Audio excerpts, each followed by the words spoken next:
myself Prithvidhar Reddy. So I teach polity and governance. I teach across all the institutions here. I think you may know me or may not know me. I teach at Insights IAS Analog in all the UPSC institutions. I'm the polity teacher. Right. So has the institution provided you the list of questions? No. Okay. You are Telugu medium or English medium? Telugu medium, English medium. Okay, I will speak in both languages. Okay, right. అయితే ఇక్కడ మనం అర్థం చేసుకోవాల్సిన విషయం ఏంటంటే TSPSC examination conduct చేయడం ఇది first time. ఇదివరకు ఒకసారి ఈ ఎగ్జామ్ కండక్ట్ చేసింది కానీ అది ఎంత పెద్ద సిగ్నిఫికెంట్ కాదు. ఓకే, మనకంటూ బ్యాక్గ్రౌండ్ అంటే ప్రీవియస్ ఇయర్స్ క్వశ్చన్స్ లేవు టీఎస్పీఎస్సీకి సంబంధించి.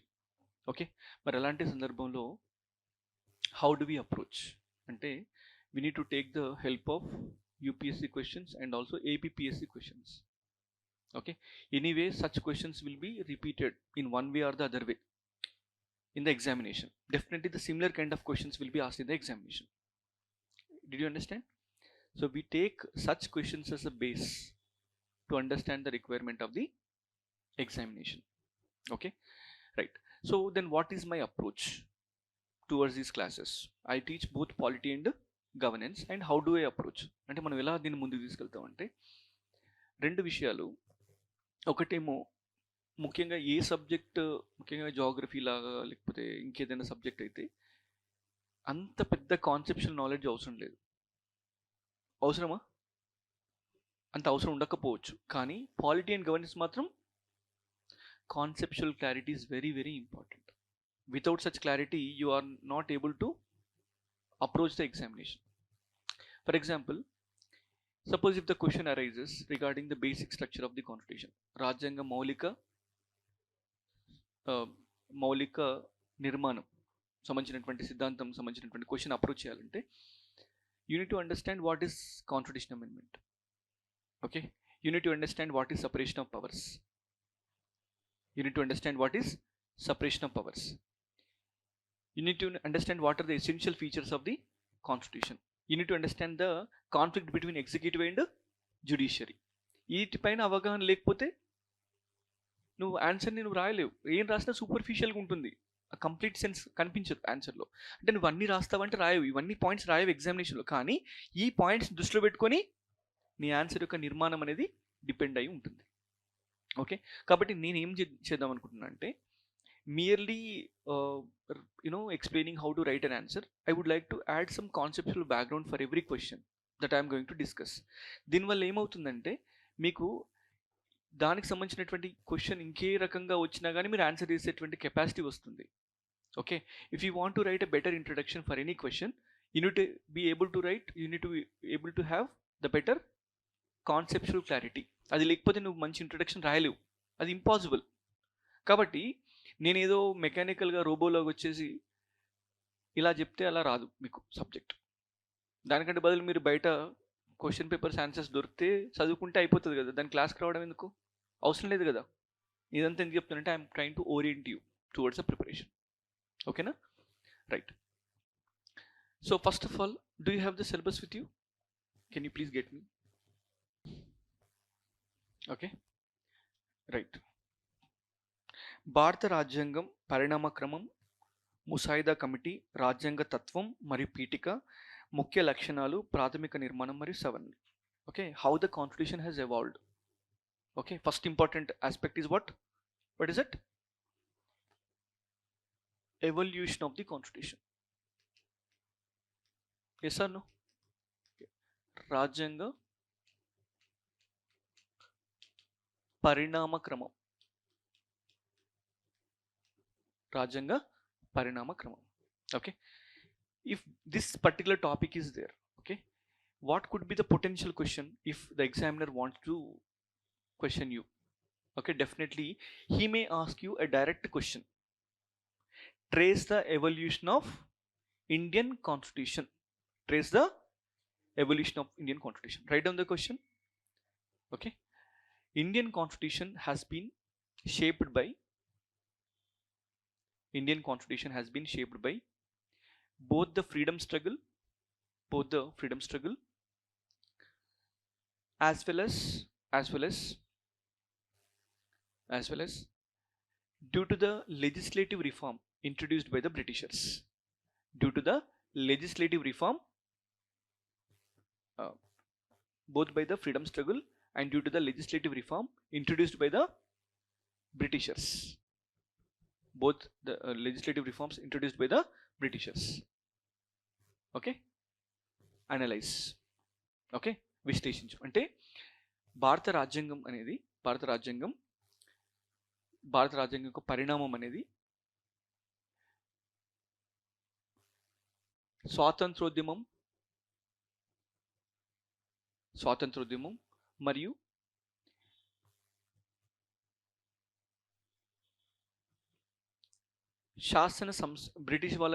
బ్రిటిష్ వారి చేత ఇంట్రడ్యూస్ చేయబడినటువంటి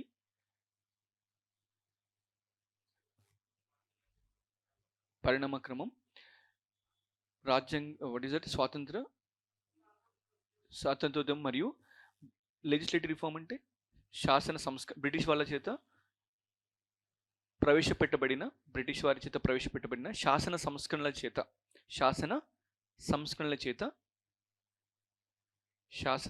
చేత ప్రభావితమైనది. విశ్లేషించుము, analyse. Did you understand the essence of question? నేను క్వశ్చన్లో ఏమడుగుతున్నా? What is the impact of freedom struggle? What is the impact of legislative reforms introduced by the Britishers? This is how the question may be asked. Okay, so then your answer must be having these two dimensions.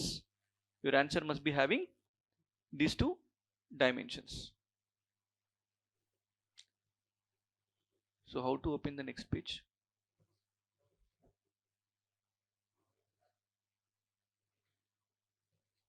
Okay, right. Add page.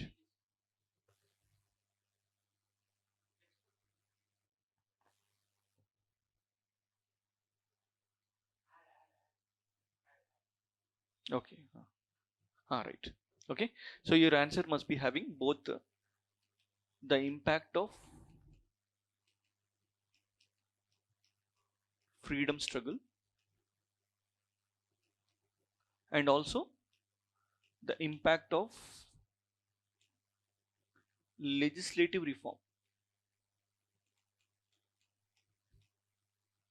reforms introduced by the Britishers. అర్థమవుతుందా? చెప్పండి, first important concept చెప్పండి ఇక్కడ. What is the impact of the freedom struggle?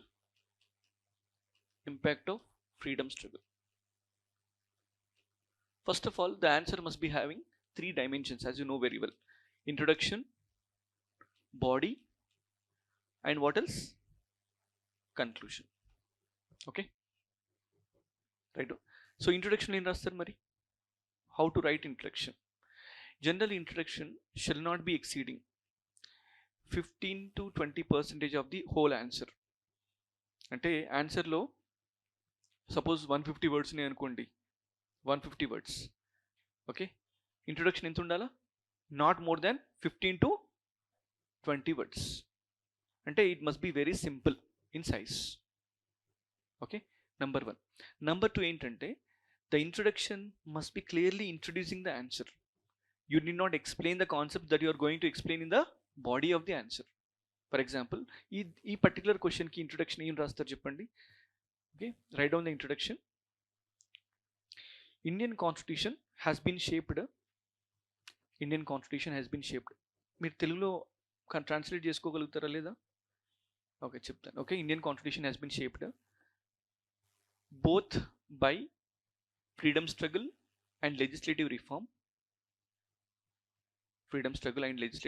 introduced by the Britishers in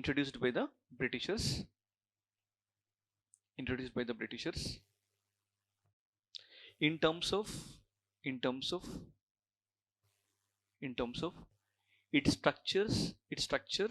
its structure, in terms of its structure and the value system.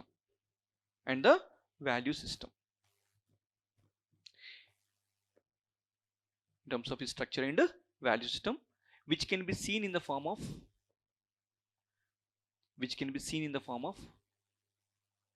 the philosophy of the constitution, which can be seen in the form of philosophy of the constitution and the machinery of the state. Did you understand? ఏం రాస్తారు చెప్పండి. భారత రాజ్యాంగం పరిణామ క్రమం అనేది జాతీయ ఉద్యమం మరియు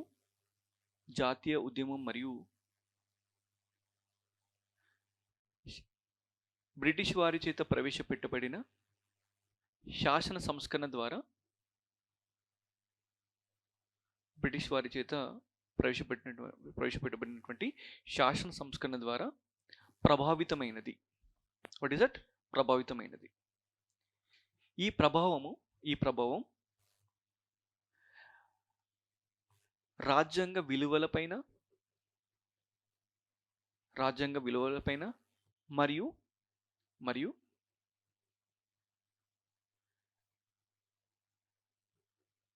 రాజ్యం యొక్క నిర్మాణం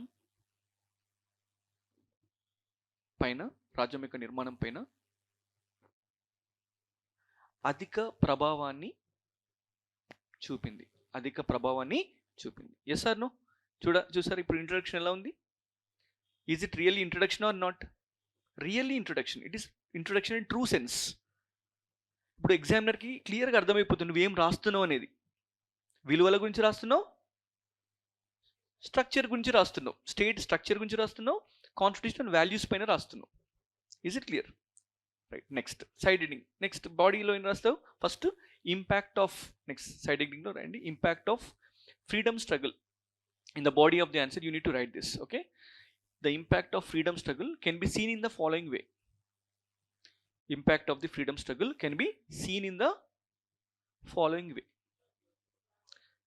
జాతీయ ఉద్యమ ప్రభావం ఈ క్రింది విధంగా ఉంది.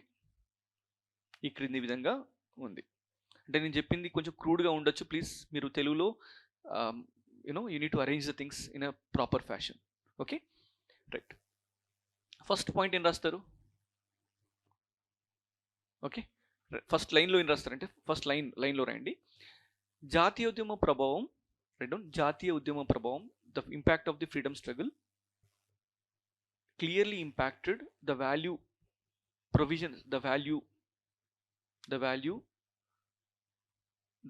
of the constitution. జాతీయ ఉద్యమం అనేది రాజ్యాంగ విలువలపైన తీవ్ర ప్రభావాన్ని చూపింది.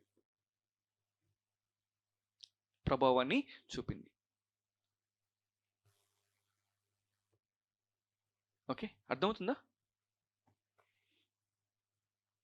ఈ క్రింది విధంగా for instance the impact can be seen in the following manner. అంటే ఈ ప్రభావాన్ని ఈ క్రింది విధంగా మనం చూడవచ్చు. Okay, right. చెప్పండి ఫస్ట్ పాయింట్ ఏంటి చెప్పండి. ఫస్ట్ మోడరేట్స్ నుంచి చూద్దాం. రైట్, మోడరేట్స్ ఏం అడిగారు చెప్పండి. What is that? Indianisation of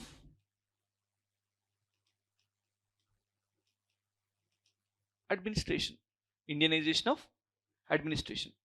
it means అంటే దేశంలో మన అడ్మినిస్ట్రేషన్ అంటే ఏంటి? పరిపాలన వ్యవస్థని భారతీయులతో నింపాలని చెప్పేసి వాళ్ళ యొక్క ప్రతిపాదన. Yes or no? భారతీయులకి అడ్మినిస్ట్రేషన్లో అవకాశం ఇవ్వడం. చెప్పండి, అది ఇప్పుడు మనం ఫుల్ఫిల్ చేసామా లేదా? చేసాం. ఎలా చేసాం?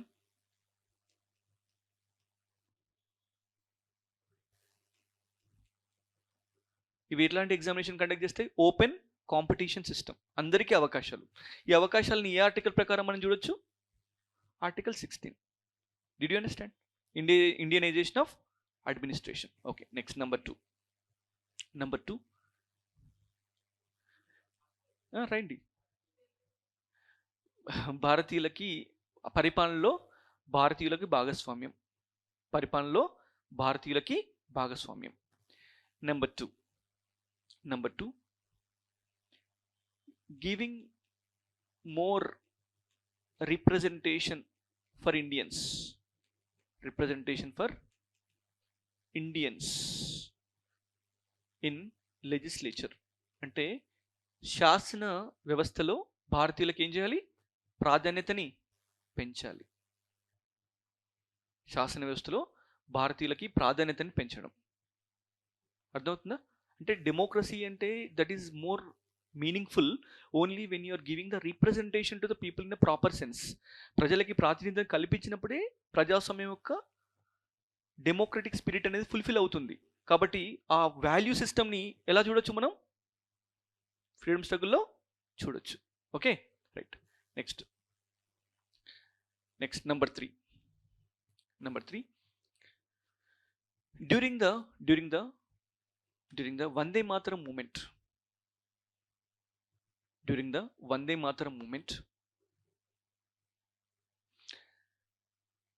there was a slogan.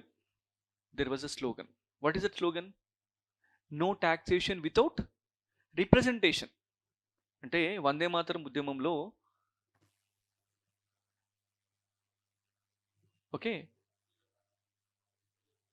భారతీయులకి ప్రాతినిధ్యం లేకుండా పన్నులు చెల్లించరాదనేటువంటి నినాదం అనేది బలపడింది. అంటే మీనింగ్ ఏంటి?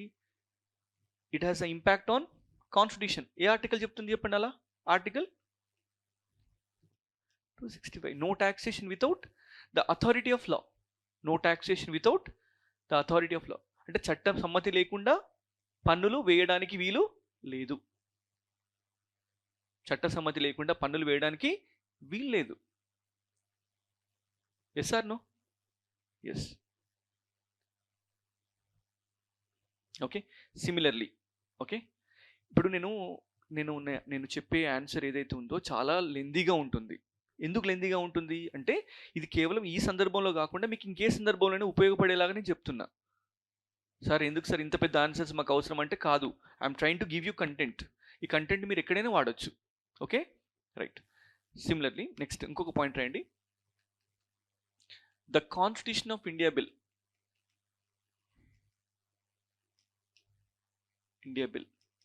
of 1895. The Constitution of India Bill of 1895. Okay, yes, 1895 has provided freedom of speech, rule of law, free education. Okay, అంటే రాజ్యాంగం బిల్లు 1895 సంవత్సరంలో ప్రపోజ్ చేసినటువంటి రాజ్యాంగ బిల్లు ఏం చెప్తుంది? ప్రజలందరికీ ఏముండాలంట? వాక్ స్వాతంత్రము మరియు చట్టబద్ధ పాలన, అదేవిధంగా ఉచిత విద్య. Okay, tell me, are these values are not? Yes, these are the values. ఇవే విలువలు, రాజ్యాంగ విలువలు. ఎప్పుడు? 1895లో. అప్పటి నుంచి మనం కొనసాగిస్తున్నాం రాజ్యాంగం ఎలా ఉండాలని చెప్పేసి. అంటే మనం అర్థం చేసుకోండి. ఇప్పుడు మిమ్మల్ని అడుగుతున్నా, రాజ్యాంగం ఎవరు తయారు చేశారండి? Who has made this constitution? ఎవరు? Who has made this constitution? You need to answer specifically. మీరంతా గ్రూప్ 1 క్వాలిఫై అయ్యారు కాబట్టి prelims.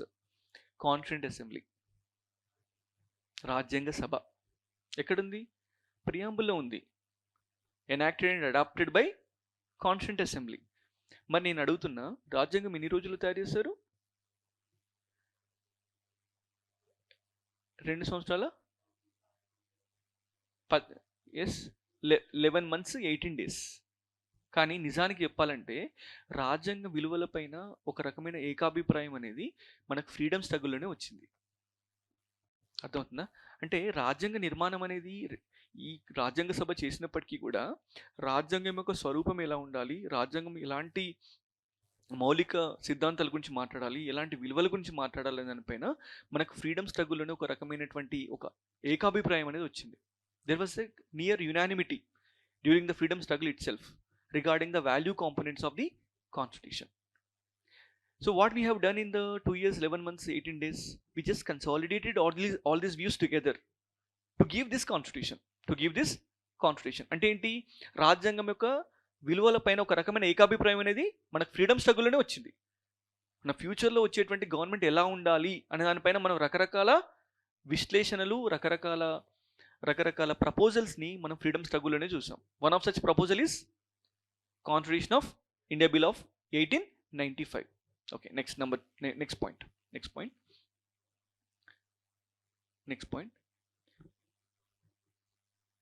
According to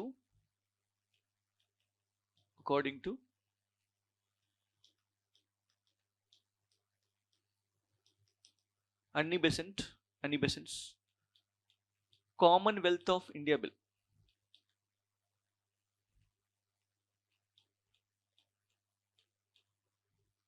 According to Annie Besant's Commonwealth of India Bill. అంటే Annie Besant యొక్క Commonwealth of India Bill ప్రకారం, okay, she has provided certain things. Again, there must be, what is it?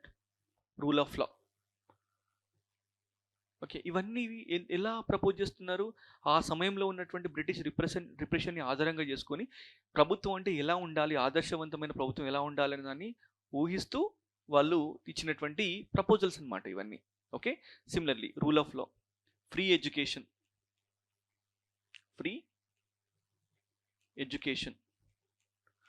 Similarly freedom of speech and expression. Okay, similarly no discrimination in public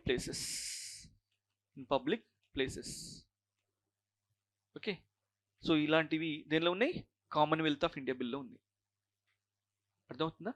ఏంటి? Rule of law, చట్టబద్ధ పాలన, walk స్వాతంత్రం, అదేవిధంగా ఉచిత విద్య, అదేవిధంగా ఏంటి public ప్లేసెస్లో అంటే మనకు ఏమంటాం, వివక్ష లేకుండా. What is that? వివక్ష లేకుండా అంటే పబ్లిక్ ప్లేసెస్లో ఎలాంటి వివక్షపూరితమైనటువంటి వాతావరణం లేకుండా చూడడం. ఇవన్నీ చేయాలని చెప్పేసి మనకు కామన్వెల్త్ ఆఫ్ ఇండియా బిల్లో ఉంది. మరి చెప్పండి, ఇది రాజ్యాంగంలో ఉన్నాయా లేవా? ఇప్పుడు ఉన్నాయి. Rule of law article 14, free education 21A. Yes or no? Similarly, freedom of speech and expression 19 class 1 subclass A, and no discrimination in the public places article 15 class 1 and class 2. Did you understand? If you try to understand what is philosophy of the constitution, philosophy is nothing but what constitution aspires to bring, what kind of change the constitution aspires to bring to the people of the country. That is what philosophy. What are the assurances or guarantees given by the constitution? That is nothing but philosophy. అంటే రాజ్యాంగం మనకి ఇచ్చేటువంటి guarantee ఏంటి? మనకి ఎలాంటి లైఫ్ని ఇవ్వాలనుకుంటుంది రాజ్యాంగం? అర్థమవుతుందా? ఎలాంటి లైఫ్ ఇవ్వాలనుకుంటుంది చెప్పండి? ఎక్కడుంది మనకు ఎలాంటి లైఫ్ ఉండాలని చెప్పేసి? The preamble is there. In the preamble if you try to look at the beginning statements, ఏమని ఉంటుంది? We the people of India solemnly resolve to constitute India into sovereign, socialist, secular, democratic and republic, and securing everyone justice, liberty, equality, fraternity, dignity and unity and integrity. అంటే మీరు చూడండి, రాజ్యాంగం ఏది నెలకొల్పాలనుకుంటుంది? న్యాయాన్ని నెలకొల్పాలనుకుంటుంది. That is what called as philosophy. Is it clear? కాబట్టి ఆ ఫిలాసఫీ పైన మనకు ఫ్రీడమ్ స్ట్రగుల్ యొక్క ఇన్ఫ్లుయెన్స్ ఉందా లేదా? ఉంది. ఎందుకంటే బ్రిటిష్ రూల్లో మనం ఏవైతే ఫేస్ చేశామో అలాంటి డిస్క్రిమినేషన్ కానీ అలాంటి అప్రెషన్ కానీ మనం మళ్ళీ ఫేస్ చేయకూడదంటే రాజ్యాంగం మనకి ఎలాంటి గ్యారంటీస్ ఇవ్వాలనే దానిపైన ఒక రకమైన ఏకాభిప్రాయం అనేది ఫ్రీడమ్ స్ట్రగుల్లోనే వచ్చేసింది. Did you understand? So that's how we can say there is an impact. Okay, next one, Karachi resolution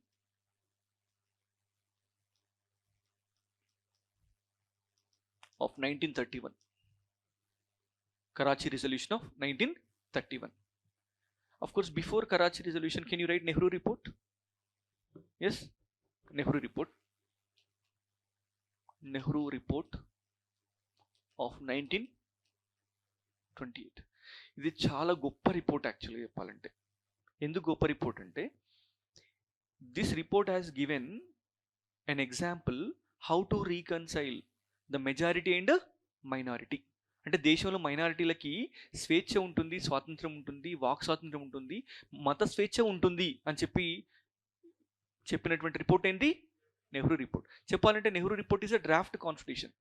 ఎందుకు డ్రాఫ్ట్ కాన్స్టిట్యూషన్? ఎందుకు డ్రాఫ్ట్ కాన్స్టిట్యూషన్ అంటే యాక్చువల్గా సైమన్ కమిషన్ మన దేశాన్ని సందర్శించినప్పుడు దేశంలో ఉన్నటువంటి మెజారిటీ పార్టీస్ అన్నీ కూడా వ్యతిరేకించినప్పుడు లార్డ్ బర్కెన్ హెడ్ ఛాలెంజ్ చేస్తాడు, are you able to make your constitution అని అడిగితే, అప్పుడు ఎందుకంటే లార్డ్ బర్కెన్ హెడ్ యొక్క భరోసా ఏంటంటే దేశం ఆల్రెడీ డివైడ్ అయిపోయింది మత ప్రాతిపదికన, ఇలాంటి సందర్భంలో అందరికీ నచ్చిన రాజ్యాంగాన్ని తయారు చేయడం భారతీయుల కెపాసిటీలో లేదు అని చెప్పేసి వాళ్ళ యొక్క నమ్మకం. దాన్ని డిస్ప్రూవ్ చేసినటువంటి కమిటీ ఏంటి? నెహ్రూ కమిటీ. కాబట్టి నెహ్రూ కమిటీలో ఉన్నటువంటి దాదాపుగా 19 హక్కులు ఏవైతే ఉన్నాయో అవి మన రాజ్యాంగంలో పొందుపరచబడినవి ఏదో ఒక ఫామ్లో. In one or the other form such rights have been integrated in to the constitution of India. అర్థమవుతుందా? రాయండి, write down. Nehru report has provided various fundamental rights. Nehru report has provided various fundamental rights which assures the religious neutrality of the state, and strengthens the liberties of the people. Okay, ఈ Nehru report ఆధారంగా రాజ్యానికి మతం విషయంలో తటస్థ వైఖరి, మైనారిటీల హక్కుల పరిరక్షణ, protection of the rights of minorities, minority హక్కుల పరిరక్షణ, మరియు ఇంకేం చెప్పా? Yes, that's what I told you. Next number 1, number 2. Okay, yes, various forms of వివిధ రకాల ఫండమెంటల్ రైట్స్, వివిధ రకాల ప్రాథమిక హక్కులు. ఓకే, చెప్పండి, మనం ఏ స్టేట్మెంట్ గురించి మాట్లాడుతున్నా అర్థమవుతుందా? ఫ్రీడమ్ స్ట్రగుల్ దేని ఇన్ఫ్లుయెన్స్ చేసింది? Values of the constitution. Okay, right. Next point, next one, Karachi resolution. Right down. This resolution is related to socio-economic goals of the constitution. socio-economic goals of the constitution అంటే రాజ్యాంగంకి సంబంధించినటువంటి సామాజిక మరియు ఆర్థిక లక్ష్యాలకు సంబంధించినటువంటి aspects అన్ని దేనిలో ఉన్నాయి? కరాచీ రిజల్యూషన్లో ఉన్నాయి. Karachi resolution of 1931. ఓకే, అంటే మనకు అర్థం చేసుకోండి, సామాజిక ఆర్థిక హక్కులు ఎక్కడున్నాయి మన రాజ్యాంగంలో? దేనిలో ఉన్నాయి? ఆదేశిక సూత్రాల్లో ఉన్నాయి. Part 4 of the constitution. అంటే Karachi resolution is nothing but the inspiration for the DPSP. Right down. The Karachi resolution is the inspiration for DPSP. ముఖ్యంగా పని విషయంలో పని హక్కు కానీ, లింగ సమానత్వం కానీ. ఎస్, తెలుసా? Article 39 class A, adequate livelihood for both men and women. Article 39 class D, okay, equal remuneration for equal work for both men and women. Okay, Article 41 right to work. Article 42 just and humane conditions of work at the workplace. ఇవన్నీ దేనిలో ఉన్నాయి? కరాచీ రిజల్యూషన్లోనే ఉన్నాయి. అంటే మీరు అర్థం చేసుకుంటున్నారా how Indian freedom struggle has influenced value system of the constitution. Is it clear? Okay, next, similarly, the Sapru report of 1945, the Sapru report of 1945 has provided the demarcation between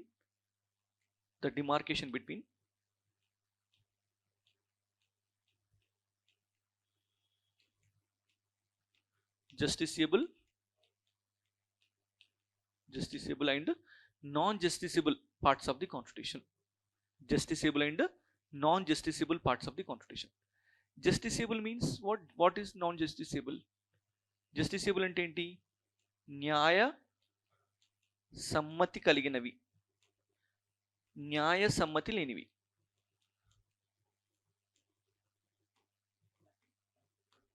yes or no? న్యాయ సమ్మతి అంటే which can be enforceable by the courts if any violation happens. ఉల్లంఘన గురైతే దాన్ని సవరించేటువంటి అధికారం కోర్టులకు ఉంటుంది. దాన్ని ఏమనాలి? న్యాయ సమ్మతి అనాలి. సవరించే అధికారం కోర్టులకు లేకపోతే న్యాయ సమ్మతి లేనివిగా పరిగణించాలి. ఇప్పుడు మనకి ఎగ్జాంపుల్ న్యాయ సమ్మతి కలిగినవి ఏంటి? Fundamental rights. న్యాయ సమ్మతి లేనివి ఏంటి? డిపిఎస్పి. అయితే మనకు ఇంకో ఇంపార్టెంట్ పాయింట్ ఏంటి తెలుసా? అసలు స్వాతంత్ర ఉద్యమ కాలంలో ఎలాంటి డిఫరెన్షియేషన్ చేయలే. ఇవి రాజకీయ హక్కులు, ఇవి సామాజిక ఆర్థిక హక్కులు అని చెప్పేసి ఎలాంటి డిమార్కేషన్ లేదు. అంటే it means there was no demarcation between social economic rights of the people and political rights of the people. ఇవన్నిటి కూడా కామన్గా హక్కులుగానే పరిగణించారనమాట. అర్థమవుతుందా? కానీ అన్ని హక్కులకి న్యాయ సమ్మతి ఇవ్వగలుగుతామా? ముఖ్యంగా డిపిఎస్పికి ఇవ్వలేము. ఎందుకు ఇవ్వలేము మీకు తెలుసు. ఎందుకు? State is not having sufficient capacity to realise everything. Right to work అంటే ఎంతమందికి ఇవ్వగలుగుతావు? స్టేట్కి ఆ కెపాసిటీ ఉందా? లేదు. ఓకే. లేదంటే కొన్ని సందర్భాల్లో సమాజంలో భిన్నమైనటువంటి అభిప్రాయాలు ఉంటాయి కొన్ని విషయాల్లో. Example uniform civil code. వీటిని జస్టిసేబుల్ అంటే కోర్టు ద్వారా అమలుకు నోచుకుంటే ఏమవుతుంది? సమాజంలో డివిజన్స్ వస్తాయి. కాబట్టి సమాజంలో ఫస్ట్ ఏముండాలి? ఏకాభిప్రాయం ఉండాలి. ఆ ఏకాభిప్రాయం సాధించిన తర్వాతే మనం కొన్నిటిని అమలు చేయాల్సి ఉంటుంది. కాబట్టి కొన్నిటిని ఏం చేయాలి? న్యాయ సమ్మతి లేనివిగా మనం చూపించాలి. అట్లా the rights are of two types, justiciable and non justiciable. దానిపైన ఫస్ట్ టైం మనకు ఒపీనియన్ ఇచ్చింది ఎవరు? సప్రూ కమిటీ. అంటే మీరు అర్థం చేసుకుంటున్నారా? How the freedom struggle has influence the philosophy of the constitution. Yes or no? Right. This is one part. Okay. Next, another part of the question cheppandi entadi? Yes. And what else inspired the constitution? Legislative reforms. Legislative reforms introduced by the Britishers.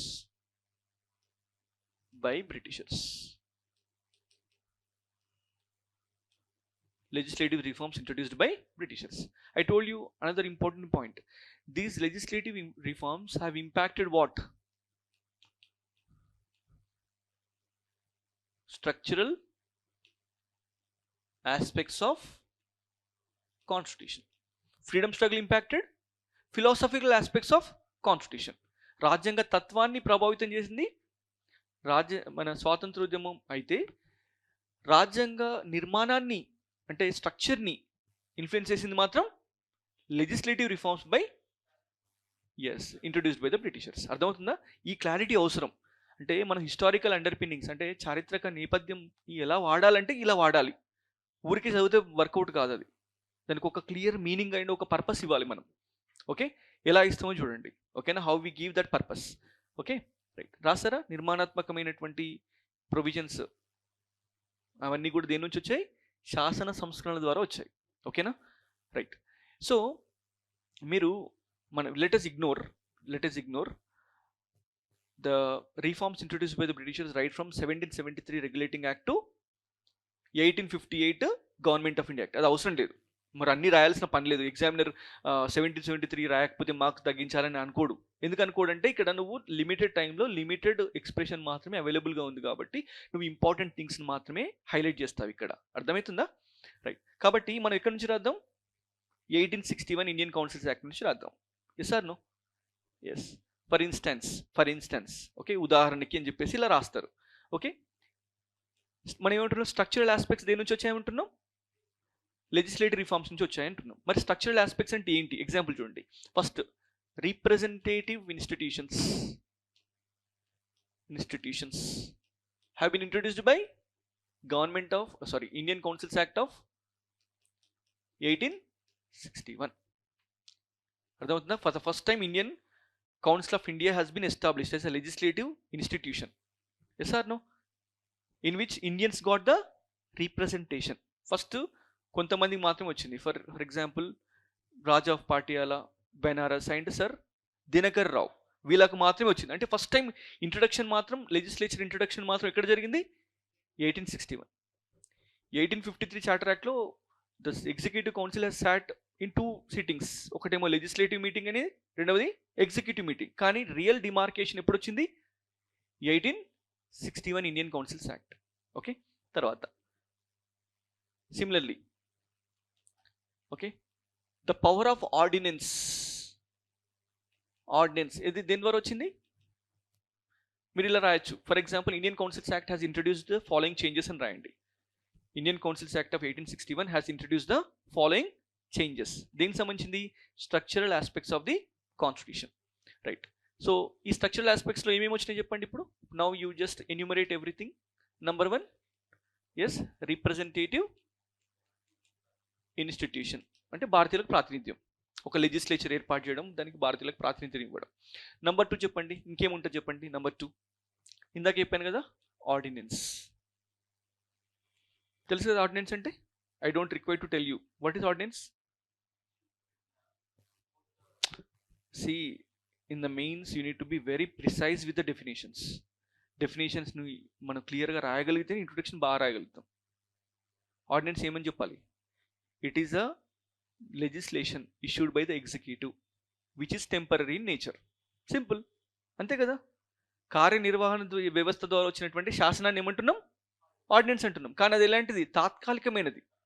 తాత్కాలికమైనది which is issued in the emergency situations. అయిపోయిందా definition? That's how you need to write. Okay, right. ఏ article చెప్తుంది? Article 123. రాష్ట్రాలకు సంబంధించి article 213. చూడండి, structural ఆస్పెక్ట్సే కదా. చూడండి, ఇది వాల్యూనా? ఇది వాల్యూ కాదు, ఇదేంటి?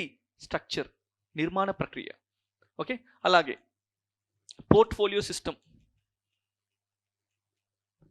Yes or no? Ministries, portfolios, departments దేని ద్వారా వచ్చినాయి? 1861. Structural aspects of constitution. Okay, and next rules of business issued in the name of governor general. అంటే ఏంటి? ఇప్పుడున్న ప్రక్రియలో president. Article 77. Yes, rules of business అంటే ఏంటి? డిపార్ట్మెంట్ అంటే ఏంటి? స్ట్రక్చర్ అంటే ఏంటి? ఎవరు ఏ ప్లేస్లో ఉంటారు? అర్థమవుతుందా? Department, so the hierarchy of the department.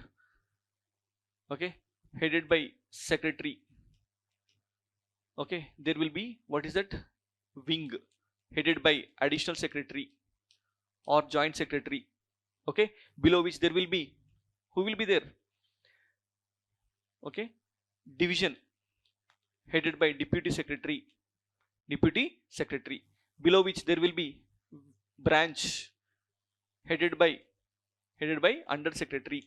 Below which section officer. This is how hierarchy is there. This hierarchy is there according to,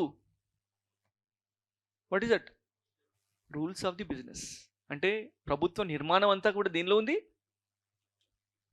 1861 Indian councils act. It has contributed to the structural aspects of the constitution. Is it clear? Okay, similarly parliamentary form of democracy. Next point, parliamentary form of democracy.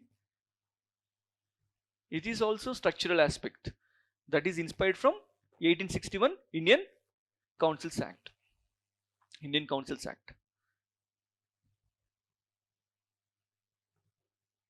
Is it clear? Okay, next. So what else you can write? Next, 18, yes, you can write this point also. 1909 Indian Councils Act. 1909 Indian Councils Act. Okay, for the first time it has introduced, what is that? Indirect election. Of course, indirect election has been introduced right in the 1892 Indian Councils Act, but only in the indirect form. But clear ga introduce ayindi eppudu 1909 Indian Councils Act. Okay, election, ఎన్నికల విధానం, పరోక్ష ఎన్నికల విధానం అంటే మెషినరీయే కదా. Yes or no? ఇదంతా నిర్మాణం గురించి మాట్లాడుతున్నాం మనం. ఓకేనా? తర్వాత ఓకే, నెక్స్ట్ ఇంకేంటి? నో ద్విసభ విధానం ఇది కాదు. ఓకేనా? Right. No, it is not dyarchy is also. Right down. Indians to be members of executive council. Satyendranath Prasad for the first time who has been member of executive council. కార్యనిర్వహణ వ్యవస్థలో భారతీయులకు భాగస్వామ్యం first time.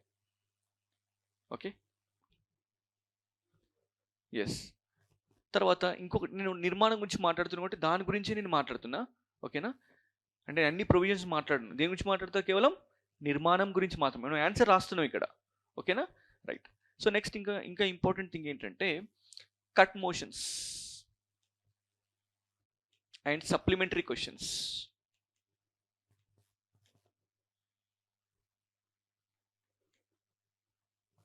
Cut motions and supplementary questions, కోత తీర్మానాలు మరియు అనుబంధ ప్రశ్నలు.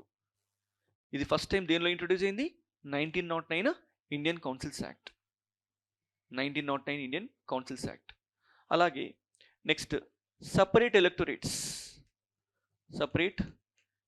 Electorates for whom? Muslims. Okay, separate electorate for Muslims. దీని యొక్క సిగ్నిఫికెన్స్ ఏంది? ఇప్పుడు లేదు మన రాజ్యాంగంలో, కానీ ఇది ఒక రకంగా ఎలాంటి ప్రిన్సిపల్ అనమాట? ఇది ఒక ఇన్క్లూజివ్ ప్రిన్సిపల్. ఏంటది? Inclusive principle. ఇన్క్లూజివ్ ప్రిన్సిపల్ అని ఎందుకంటున్నాం? Because it is a inspiration for reservation in legislature in the favour of ఎస్సీస్, ఎస్టీస్ అండ్ విమెన్. అర్థమవుతుందా? ప్రత్యేక నియోజకవర్గాలు వేరు, రిజర్వేషన్ వేరు, కానీ ఇది ఒక రకంగా దానికి స్ఫూర్తి. This is an inspiration. Okay, this is how you are able to see the impact of Indian councils act of 1909. Okay, అలాగే మరి తర్వాత 1909 ఇండియన్ కౌన్సిల్స్ యాక్ట్ యొక్క 1919 గవర్నమెంట్ ఆఫ్ ఇండియా యాక్ట్ యొక్క ఇంపాక్ట్ ఏంటి? Government of India act of 1919 ఏ రకంగా ఇది మన స్ట్రక్చరల్ ఆస్పెక్ట్స్ ఆఫ్ కాన్స్టిట్యూషన్కి కారణమైంది అంటే, ఫస్ట్ టైం మీరు ఇందాక చెప్పినట్టుగా ద్విసభ విధానం అంటే బైకామరల్ లెజిస్లేచర్. ఓకే, అలాగే ప్రత్యక్ష ఎన్నిక, direct election. State public service, central public service commission, central public service commission, central public service commission. తర్వాత సమాఖ్య వ్యవస్థ, అంటే పూర్తి స్థాయిలో కాదు, ఇన్కంప్లీట్గా. ఎలా? Separation of union subjects from state subjects. Separation of union subjects from state subjects. అర్థమవుతుందా? ఈ రకంగా మనకేం కనిపిస్తుంది? మనకు స్ట్రక్చరల్ ఆస్పెక్ట్స్లో ఏ రకంగా శాసన సంస్కరణలు, బ్రిటిష్ వాళ్ళ శాసన సంస్కరణలు ఏ రకంగా ఇన్ఫ్లుయెన్స్ చేశాయని మనకు కనిపిస్తుంది. అర్థమవుతుందా? అలాగే నెక్స్ట్ ఇంపార్టెంట్ థింగ్ ఏంటి? Dyarchy at what is that? State level. ఈ డయార్కీ ఇన్ఫ్లుయెన్స్ ఉంది తెలుసా మీకు ఇప్పటికీ కూడా? ఎలా ఉంది? ఇప్పుడు ఈ మధ్యన చూస్తున్నారు, గవర్నర్స్ బిల్స్ పైన సంతకాలు చేయట్లేదు. గవర్నర్స్ స్టేట్ గవర్నమెంట్ని అడ్డుకుంటున్న పరిస్థితి మనకు కనిపిస్తుంది. ఎందుకలా? ఎందుకంటే ఆర్టికల్ 164, ఐ థింక్ క్లాస్ 2 అనుకుంటా, ఒకసారి వెరిఫై చేసుకోండి. ఇదేం చేస్తుందంటే, this is giving the discretionary power to governor. అర్థమవుతుందా? ఏంటి ఆ డిస్క్రిషనరీ పవర్ తెలుసా? He can act upon his own judgment. అంటే ఒక విషయం పైన అనుమతి ఇవ్వాలా లేదా అనే దానిపైన ఎవరి జడ్జిమెంట్ ప్రధానం? గవర్నర్. నిన్న ఏమైంది? సిద్ధరామయ్యకి శాంక్షన్ ఇచ్చారు టు ఇన్వెస్టిగేట్. యాక్చువల్గా ఆ శాంక్షన్ ఎలా ఇవ్వాలి? On the advice of chief minister and council of minister. కానీ గవర్నర్ ఏం చేశాడు? ఇండిపెండెంట్గా విచారణకి అనుమతినిచ్చాడు. అది ఎలాంటి పవర్? అది డిస్క్రిషనరీ పవర్. ఆ రకంగా మనం ఏం చూడొచ్చు? డయార్కీ అనేటువంటి ఒక దాన్ని ఇండైరెక్ట్గా మనం చూడొచ్చు. ఇదంతా కూడా మనం దేని ద్వారా కనిపిస్తుంది? Government of India act of 1919. Is it clear? ఏమనొచ్చు డయార్కీ అంటే? నో డయార్కీ మీరు చదువుకున్నారు కదా, మీరు 19 ఇది చాలా ఇంపార్టెంట్ పాయింట్ కదా. ఓకే ఓకే, ఇప్పుడైతే డయార్కీ అని రాయండి. Okay right right. తర్వాత నెక్స్ట్ ఇంకేంటి, what is it, government of India act of 1935. Okay, వాస్తవానికి మన దేశంలో సమాఖ్య వ్యవస్థ పైన తెలుగు రాసి చాలా రోజులు అవుతుంది. సమాఖ్య వ్యవస్థ పైన విస్తృతమైన సమాచారాన్ని ఇచ్చిన చట్టం ఏంది, 1935 government of India. It has given a comprehensive picture on the federation in the country. ఓకేనా, ఎలా ఇచ్చింది చెప్పండి. ఎందుకంటే ఈ పర్టికులర్ 1935 గవర్నమెంట్ ఆఫ్ ఇండియా యాక్ట్లో ఫస్ట్ టైం మనం ఏం చేస్తాం తెలుసా, first time okay we have introduce 3 lists. 1919 government of India act has introduce 2 lists. 2 జాబితాలు ఇచ్చింది. ఇది మాత్రం మూడు జాబితాలను ఇచ్చింది. ఏమేం జాబితాలు చెప్పండి, that is central list, concurrent list, తర్వాత ప్రావిన్షియల్ లిస్ట్. అప్పుడు స్టేట్ లిస్ట్ అనేవాళ్ళు కాదు. What is it, provincial list. కేంద్ర జాబితా, ఉమ్మడి జాబితా మరియు రాష్ట్ర జాబితా అని చెప్పేసి ఫస్ట్ టైం ఈ జాబితాల్ని మొట్టమొదటిసారిగా ఇచ్చింది ఎప్పుడు, గవర్నమెంట్ ఆఫ్ ఇండియా యాక్ట్ ద్వారా. ఓకే, అలాగే ఇది ఇంకేం చెప్పింది తెలుసా, all India federation. It has provided for all India federation. 1919 యాక్ట్లో ఫెడరేషన్ అంటే కేవలం బ్రిటిష్ పరిపాలిత ప్రాంతాల్లో మాత్రమే, ప్రత్యక్షంగా పరిపాలించబడినటువంటి ప్రాంతాల్లో మాత్రమే సమాఖ్య వ్యవస్థ. కానీ ఇక్కడ బ్రిటిష్ ప్రావిన్సెస్తో పాటుగా, అలా వీటితో పాటుగా ఇంకేంటి, వాట్ ఎల్స్, ప్రిన్స్లీ స్టేట్స్. అంటే ప్రిన్స్లీ స్టేట్స్ అంటే ఏంటి అంటే ఏవైతే సంస్థానాలు ఉన్నాయో భారతీయ సంస్థానాలు, వాటిని కూడా ఈ ఫెడరేషన్లో భాగంగా చేయడం, ఆల్ ఇండియా ఫెడరేషన్. ఇది చాలా పెద్ద గేమ్ చేంజర్ అనమాట. ఇది ఇంప్లిమెంట్ అవ్వలేదు, బట్ అది వేరే విషయం. ఓకేనా రైట్. అలాగే నెక్స్ట్ సెంట్రల్ పబ్లిక్ సర్వీస్ కమిషన్తో పాటుగా స్టేట్ పిఎస్సి, దీంతో పాటుగా JPSC, joint public service commission. Yes, అర్థమవుతుందా. ఇప్పుడు మన రాజ్యాంగంలో కూడా ఈ స్ట్రక్చర్ మనకు కనిపిస్తుంది, స్ట్రక్చర్. Yes or no. అలాగే తర్వాత ఈ చట్టం ద్వారా మనకు ఆర్బీఐ వచ్చింది, ఉందా లేదా, ఇప్పుడు స్ట్రక్చర్ ఉంది, అర్థమవుతుందా. అలాగే ఎస్, సుప్రీంకోర్టు. అసలు చెప్పాలంటే అప్పుడు ఫెడరల్ కోర్ట్ అని ఉంది, ఫెడరల్ కోర్ట్. అంటే ఈ నిర్మాణ క్రమం ఏదైతే ఉందో 1935 యాక్ట్లో, అదే నిర్మాణ క్రమం మన రాజ్యాంగంలో కూడా ఉంది. అందుకని 1935 మన కాన్స్టిట్యూషన్ ఆఫ్ ఇండియా ఏమంటారంటే, what is that, photo copy of government of India act of 1935. Yes, చాలా ఉన్నాయి. ఈవెన్ గవర్నర్, అంటే గవర్నర్ పోస్ట్ ఇదివరకు ఇంట్రొడ్యూస్ అయింది, కానీ governor got more discretionary powers even after the abolition of dyarchy at the state level.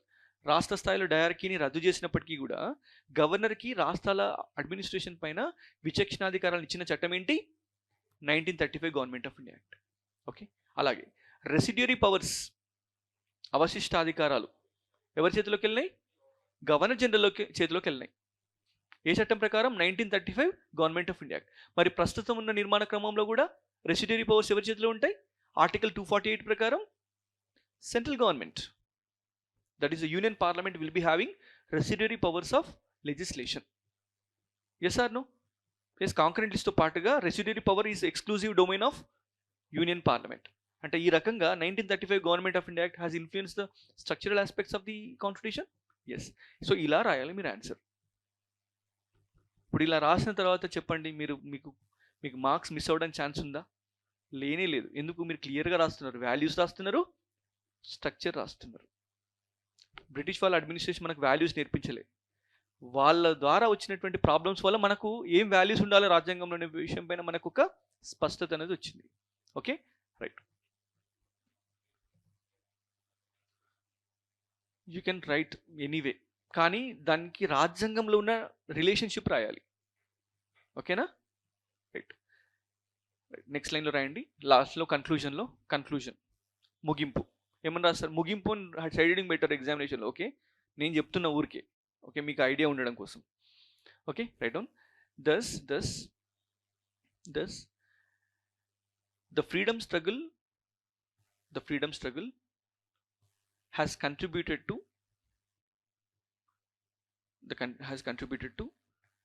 constitutional morality by impacting the composition of fundamental rights and DPSP, and the British legislative reform has ensured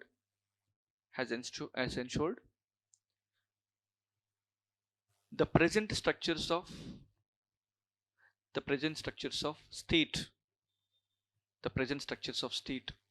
in the form of legislature, executive, judiciary and independent constitutional bodies. అర్థమవుతుందా? ఈ రకంగా స్వాతంత్రోద్యమం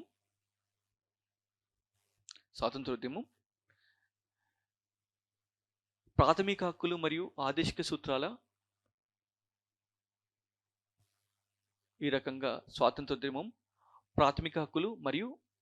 సూత్రాల కూర్పును నిర్దేశిస్తూ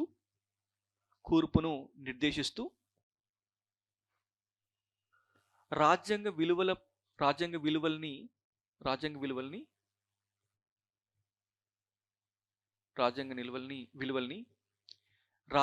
ప్రతిష్ఠించడం జరిగింది.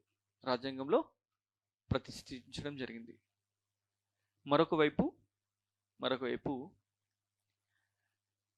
British వారి చేత ప్రవేశపెట్టబడిన శాసన సంస్కరణ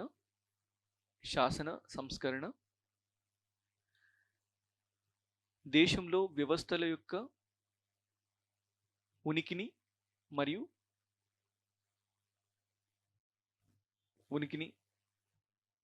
ఉదాహరణకి శాసన, కార్యనిర్వహణ, న్యాయ, అదేవిధంగా రాజ్యాంగబద్ధ సంస్థలను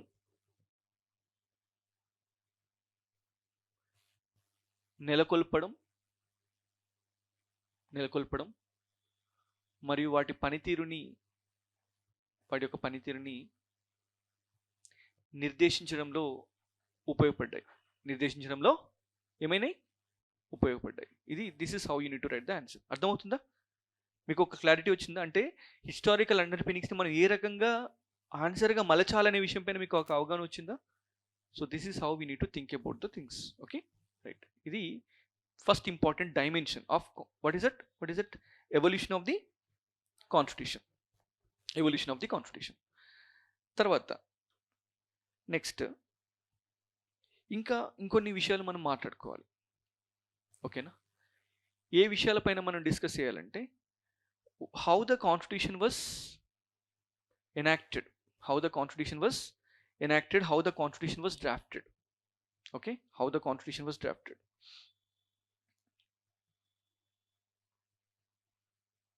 Okay, first of all, రాజ్యాంగం రచన ప్రక్రియ ఎలా జరిగింది అంటే how the constitution making was done. అర్థమవుతుందా? Right down question.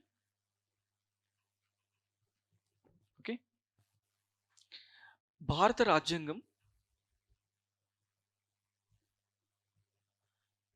రాజ్యాంగం ఓకే, ఫస్ట్ మీరు ఇంగ్లీష్లో రాస్తారు, కింద రాయండి. Before you right in Telugu, నేను ట్రాన్స్లేట్ చేసుకునే టైం కోసం అడుగుతున్నా. Right down the question in English first of all.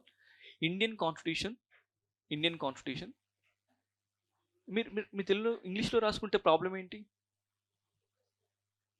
అది ఎట్లయినా మీరు ఎగ్జామినేషన్లో రెండు చూడాల్సి ఉంది. మీ తెలుగు మాత్రం చూస్తే రెండు రాసుకోండి. Indian constitution is not clash of ideologies.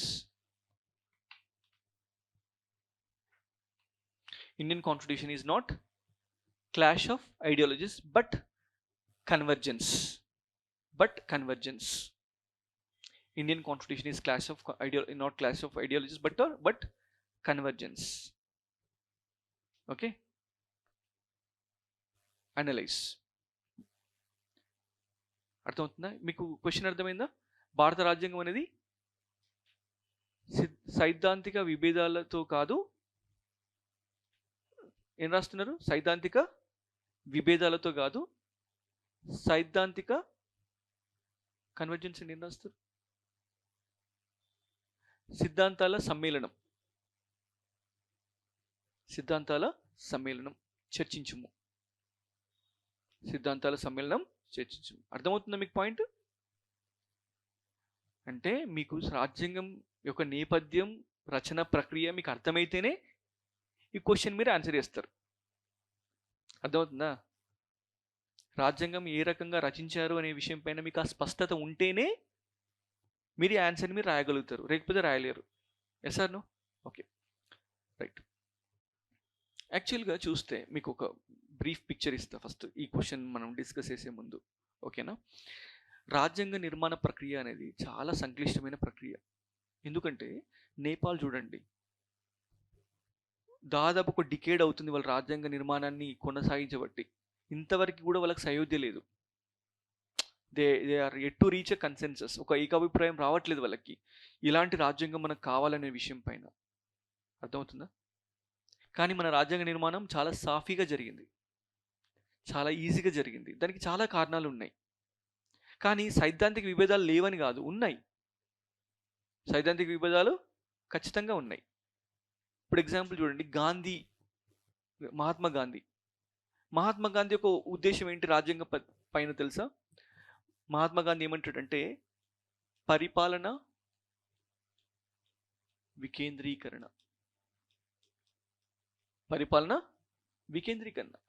అంటే administrative decentralisation.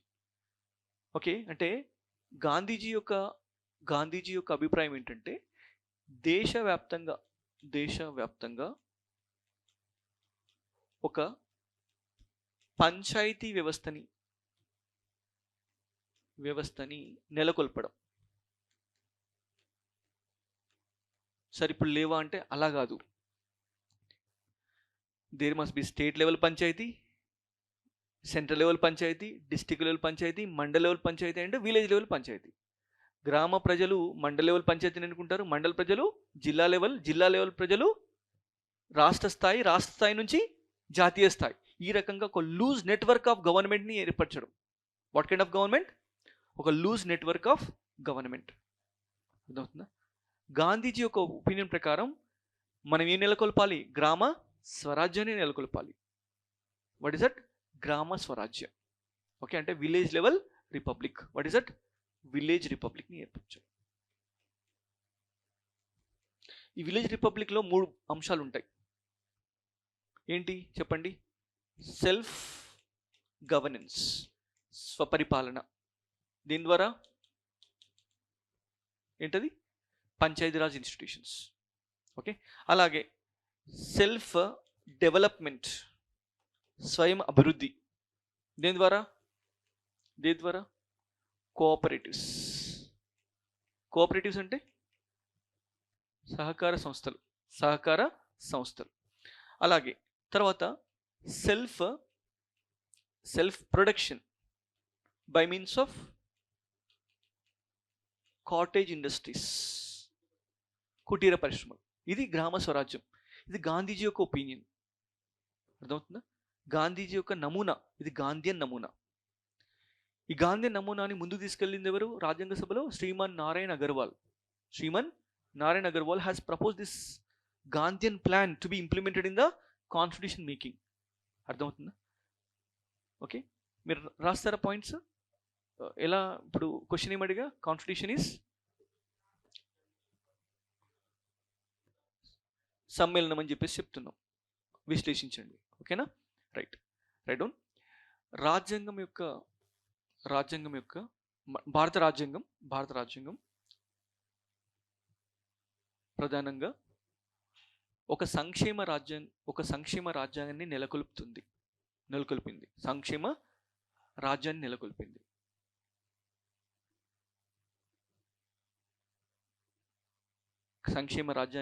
నెలకొల్పింది. Indian constitution establishes welfare state. Okay, కానీ రాజ్యాంగ నిర్మాణ ప్రక్రియలో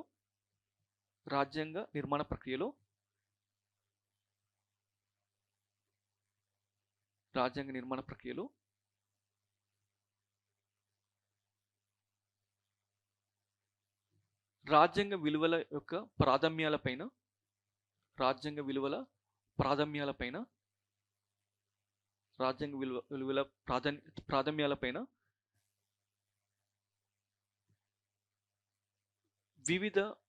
వివిధ ఆలోచనలు మరి సిద్ధాంతాల మధ్యన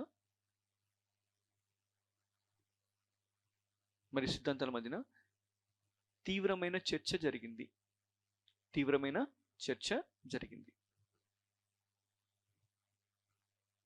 ఈ చర్చ రాజ్యాంగ విలువల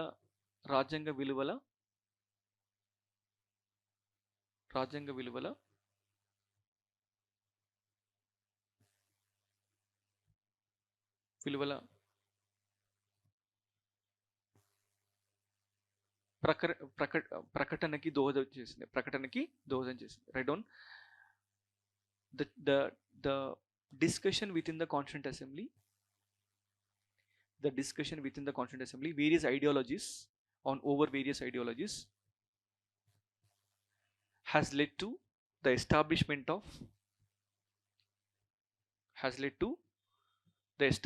of the present value system in the Constitution. The establishment of present value system within the Constitution.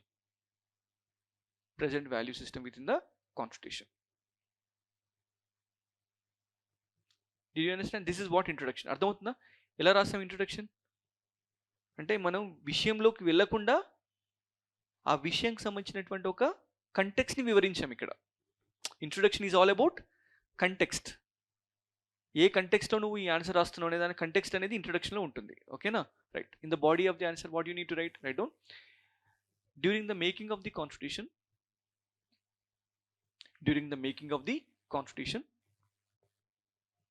రాజ్యాంగ నిర్మాణ ప్రక్రియలో during the making of the constitution there were different models have been placed for the discussion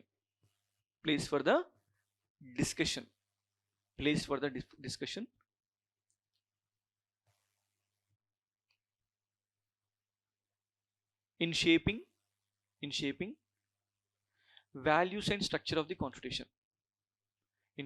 values and structure of the constitution.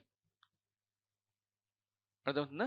రాజ్యాంగ నిర్మాణ ప్రక్రియలో what did you tell you? Various వివిధ రకాల నమూనాలని చర్చించడం జరిగింది. ఎస్, వివిధ నమూనాలని చర్చించడం జరిగింది. తద్వారా రాజ్యాంగ విలువలని మరియు నిర్మాణాన్ని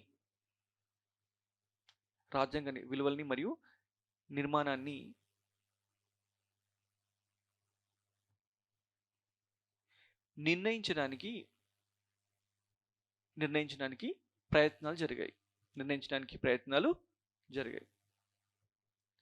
డిడ్ యూ అండర్స్టాండ్? అర్థమవుతుందా? ఇప్పుడు మనం ఏం రాయబోతున్నాం? What are the models placed in front of constituent assembly. What are the models అంటే ఏ నమూనాల్ని చర్చించడం జరిగింది. ఫస్ట్ ఇది కన్వర్జెన్స్ కాన్ఫ్లిక్ట్ కాదని చెప్పడానికి ఫస్ట్ ఏం చెప్పాలి? అసలు మనం ఏ నమూనాల్ని చర్చించామో చెప్పాలా లేదా? చెప్పాలి. ఏ నమూనాల్ని చర్చించామంటే 3 నమూనాల్ని మనం తీసుకోవడం జరిగింది. ఫస్ట్ నమూనా ఏంటి? Gandhian model. Right down. These models include ఈ నమూనాలు ఏంటంటే these models include first Gandhian model. First one Gandhian model.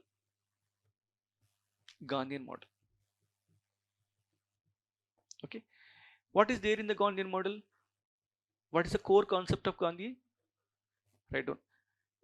ఈ నమూనాలో ఈ క్రింది అంశాలు ఉంటాయి. ఏంటది? గ్రామ స్వరాజ్య,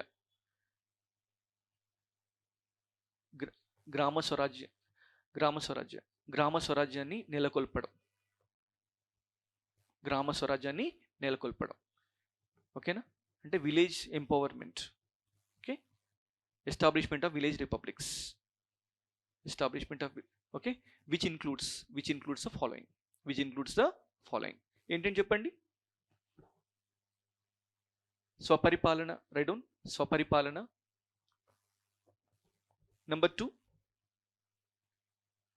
చెప్పండి, స్వయం అభివృద్ధి, సెల్ఫ్ డెవలప్మెంట్. తర్వాత సెల్ఫ్ ప్రొడక్షన్.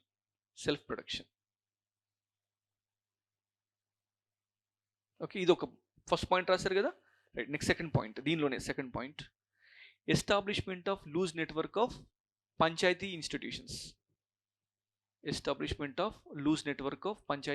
అంటే దేశవ్యాప్తంగా పంచాయతీ వ్యవస్థని నెలకొల్పడం. Loose network of panchayati institutions. Okay. Number 3, establishment of weak central government. అంటే బలహీన కేంద్ర ప్రభుత్వాన్ని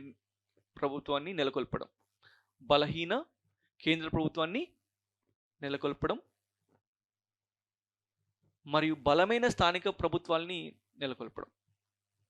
బలహీనమైన కేంద్ర ప్రభుత్వాన్ని మరియు బలమైన స్థానిక ప్రభుత్వాన్ని నెలకొల్పడం. అంటే strong local governments and weak central government. అర్థమవుతుందా మీకు పాయింట్? గాంధీజీ ఐడియా అర్థమవుతుందా? Okay. And Gandhiji believes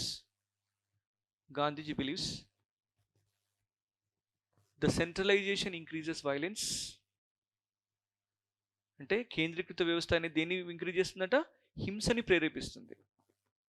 centralisation increases violence and decentralisation establishes peace. అంటే పరిపాలన వికేంద్రీకరణ అనేది దేన్ని ఎస్టాబ్లిష్ చేస్తుంది? శాంతిని నెలకొల్పుతుంది. ఇది గాంధీయన్ మోడల్. అర్థమవుతుందా? నేను క్వశ్చన్ ఇచ్చి మీకు కంటెంట్ ఇస్తున్నా, ప్లీజ్ అర్థం చేసుకోండి. ఎందుకంటే ఈ కంటెంట్ మీరు ఎలా అయినా రాసుకున్న తర్వాత, నేను ఇన్కంప్లీట్గా ఇస్తే అది ఇక్కడి వరకే సరిపోతుంది. అందుకని మీకు కొంచెం ఎలాబొరేట్గా ఇచ్చే ప్రయత్నం చేస్తున్నా. ఓకేనా? రైట్. నెక్స్ట్ మోడల్ ఏంటి? ఈ మోడల్ని రాజ్యాంగ పరిషత్లో ప్రపోజ్ చేసింది ఎవరు? Shriman Narayan Agarwal. Gandhiji is not member of constituent assembly, కానీ కాన్స్టిట్యూంట్ అసెంబ్లీకి లెటర్స్ రాశాడు గాంధీజీ. ఓకే. దాంతోపాటుగా గాంధీజీ ఏమంటారు తెలుసా? యూ ప్లీజ్ అబాలిష్ కాంగ్రెస్ పార్టీని ఏం చేయాలట? పొలిటికల్ పార్టీగా రద్దు చేసేయాలి. ఏం చేయాలంట? ఒక సోషల్ సర్వీస్ ఆర్గనైజేషన్గా ఏర్పరచండి. ఎందుకంటే ఇలాంటి స్ట్రాంగ్ పార్టీ ఉంటే ఖచ్చితంగా ఏముంటుంది? సెంట్రలైజేషన్ ఉంటుంది. ఇది మనకు వద్దు అని చెప్తాడు గాంధీజీ. అర్థమవుతుందా? ఇది ఒక 1 model. Okay. Next model number 2. What is the next model?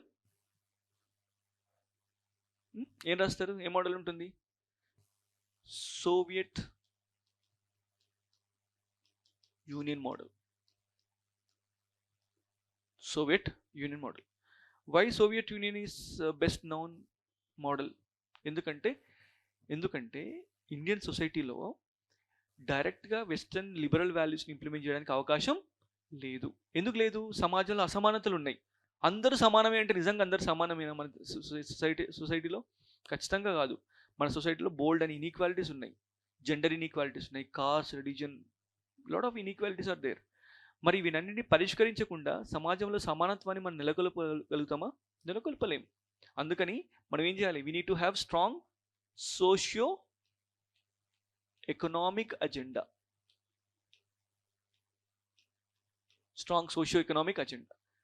దేని రూపంలో ఉంది?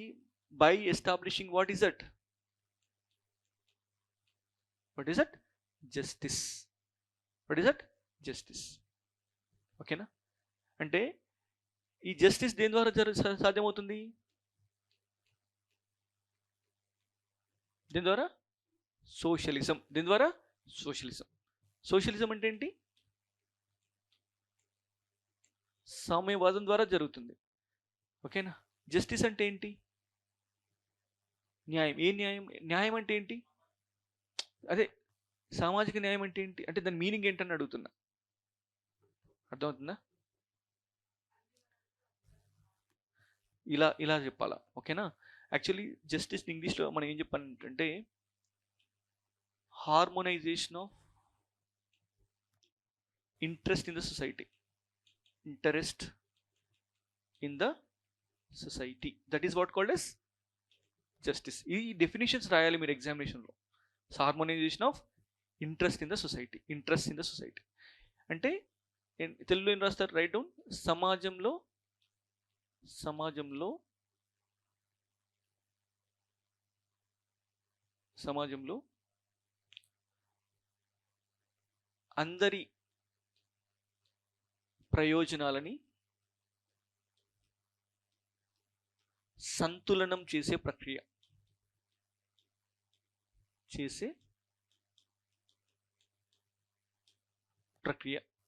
That is what called as justice. మరి అందరి ప్రయోజనాలను సంతులనం చేయాలి, బ్యాలెన్స్ చేయాలంటే ఏం చేయాలి? స్టేట్ దగ్గర ఎక్కువ పవర్ ఉండాలి, తక్కువ పవర్ ఉండాలన్నా? ఎక్కువ పవర్ ఉండాలి. State must be powerful. ఎంతవరకు పవర్ఫుల్ ఉండాలి? నీ ఆస్తులు గుంజుకొని పేదవాళ్ళకి ఇచ్చేంత పవర్ ఉండాలి. అందుకని ల్యాండ్ రిఫార్మ్స్. సార్ నువ్వు భూ సంస్కరణలు. ఓకే, ఎవరైనా తన ఆస్తుల్ని అంత ఈజీగా ఇచ్చేస్తారా? ఇవ్వరు. అంటే స్టేట్ ఏం చేస్తుంది? పవర్ఫుల్గా నీ యొక్క హక్కుల్ని, కొన్ని ఆర్థికపరమైన హక్కుల్ని ఉల్లంఘించైనా సరే ఏం చేస్తుంది? వనరుల్ని సమాజంలో అందరికీ పంచే ప్రయత్నం చేస్తుంది. అలాంటి స్టేట్ ఏమంటారు? సోషలిస్ట్ స్టేట్ అంటారు. ఏమంటారు? Socialist state. అర్థమవుతుందా? అంటే సోషియో ఎకనామిక్ జస్టిస్ అనేది దేనిలో భాగంగా ఉంది? సోవియట్ యూనియన్ మోడల్లో ఉంది. Okay, this is the second model we have considered. అర్థమవుతుందా? Right. What is the next model? మరి ఈ మోడల్లో ఉన్న ప్రాబ్లం ఏంటి?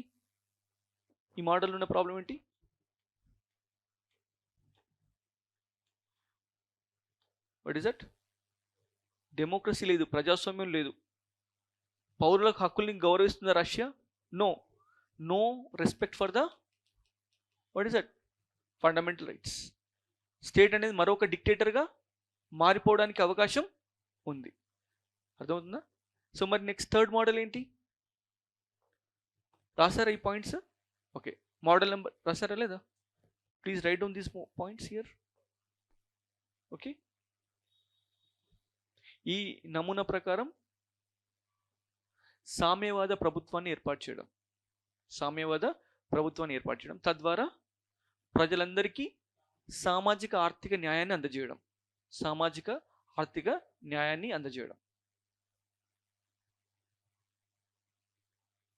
ఓకే, అయితే ఇప్పుడు చూడండి ఇంకొక పాయింట్. గాంధీయన్ మోడల్లో ఉన్నటువంటి లోపం ఏంటి చెప్పండి? ఇది కేవలం ఆదర్శవంతమైన నియమం. ఇది కేవలం ఇందులో ఏముంది? యూటోపియా ఉంది. యూటోపియా అంటే ఇది కేవలం కళలో, ఇమాజినేషన్లో ఎగ్జిస్ట్ అవుతుంది కానీ రియాలిటీలో ఉండదు. ఎందుకంటే సొసైటీ ఇన్ని ఇన్ఈక్వాలిటీస్ ఉన్నప్పుడు, ఈ రకమైన లూజ్ నెట్వర్క్ ఆఫ్ ఇన్స్టిట్యూషన్స్ ఉన్నప్పుడు, వీక్ సెంట్రల్ గవర్నమెంట్ ఉన్నప్పుడు దేశం ఏమవుతుంది? స్ప్లిట్ అయిపోతుంది, విభజన చెందడానికి అవకాశం ఎక్కువ. స్ట్రాంగ్ స్టేట్ ఉంటేనే సమాజంలో ఉన్నటువంటి అసమానతల్ని మనం స్పష్టంగా రూపుమాపేటువంటి అవకాశం ఉంది. సమాజంలో అందరూ సమానం కాదు, కానీ సమానం అయితేనే ఈ వ్యవస్థ అనేది సరైన విధంగా పనిచేస్తుంది. The system will be most possible only in the equal society, not in the unequal society. ఇది ఒక లోపం. మరి ఇక్కడ ఉన్న లోపం ఏం చెప్పండి? What is the problem here? Democracy లేదు, పౌర హక్కులకి ఎలాంటి గ్యారంటీ లేదు.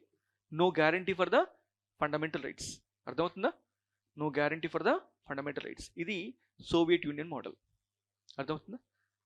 తర్వాత నెక్స్ట్ థర్డ్ మోడల్ ఏం చెప్పండి? What is the next important model చెప్పండి. మీరు ఎప్పుడైనా did you come across all these things in your coaching? మీకు ఎవరేం చెప్పలేదా ఇవన్నీ? క్యాపిటలిజం కాదు ఇది. సమస్య ఏంటంటే అందరి సమాజంలో ఇప్పుడున్న టీచర్స్ కానీ స్టూడెంట్స్ కానీ లక్ష్మీకాంత్ పట్టుకొని అదే ఒక గ్రంథం అని చెప్పేసి చదువుతున్నారు. అది సమస్య. యూపీఎస్సీకి కానీ స్టేట్ పిఎస్సీస్ కానీ చదవాలంటే you need to have an extra knowledge. అర్థమవుతుందా? రైట్. సో అదేంటది?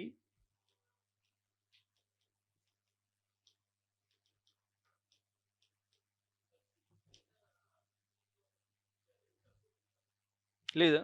అది వాళ్ళ సమస్య అది. అర్థమవుతుందా? మీకు ఇప్పుడున్న మార్కెట్‌లో మీరు ఏ ఇన్‌స్టిట్యూట్ మెటీరియల్ చూడండి, ఈ పాయింట్స్ లేవు. ఈ పాయింట్స్ నేను ఎలా చెప్తున్నా? ఇది నా సొంత కవిత్వమా? కాదు, కాదు. దయచేసి అలా అనుకోకండి. ఇది I have read the commentaries on the constitution. Granville Austin వాళ్ళు అలాంటోళ్ళు రాసినటువంటి పాయింట్స్ ఇవి. అర్థమవుతుందా? ఈ లక్ష్మీకాంత్ వీళ్ళకి ఎవరు సంబంధం లేదు ఇవన్నిటికీ. లేదు. అది సమస్య అదే. నేను ఆల్రెడీ ఆర్సిరెడ్డిలో తీసుకున్నా నేను. I have taken rapid revision programme at R C Reddy already. Okay, right. దాదాపుగా క్లాస్లో ఒక 500 మెంబర్స్ ఉండేవాళ్ళు. మీరు చూస్తే ఓకే, రైట్. కాకపోతే మొత్తం ఇంగ్లీషే, తెలుగులో చెప్పడానికి అవసరం లేదు. కానీ మీకోసం నేను నా తెలుగు నాలెడ్జ్ని ప్రదర్శిస్తున్నా. ఓకేనా? Okay. Euro American model. Okay, right. Euro American model అంటే చూడండి, మనం ఫాలో అయ్యేటువంటి basic framework of the Indian state అనేది ఎవరి model? Euro American model. We have borrowed parliamentary form of democracy. Okay, అలాగే లిబరల్ డెమోక్రసీ. లిబరల్ డెమోక్రసీ అంటే giving more significance for what is that? Liberty.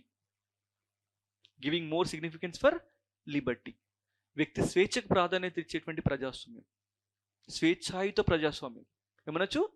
స్వేచ్ఛాయుత ప్రజాస్వామ్యం. అలాగే okay. And what else are you valuing? You are giving the value for what is that? Secularism. What else? Rule of law. అలాగే independent judiciary, separation of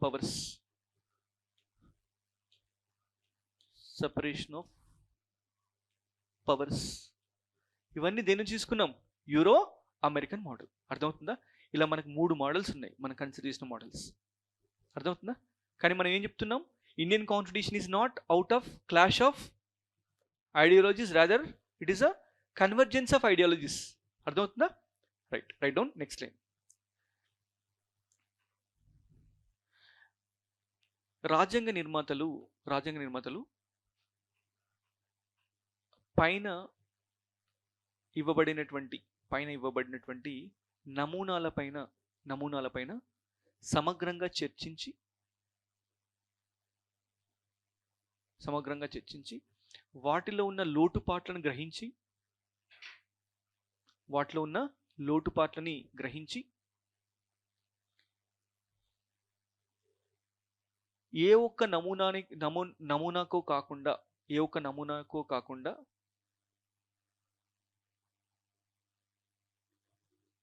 లేదు, దీనిలో రాస్తాం మళ్ళీ. ఏ ఒక్క నమూనాను కాకుండా అన్ని నమూనాల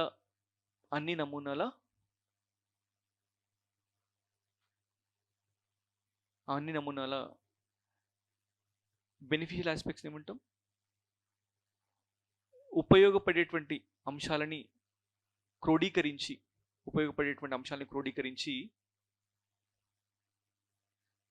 రాజ్యాంగాన్ని నిర్మించడం జరిగింది. అంటే ఏం రాస్తారంటే, the constituent assembly has debated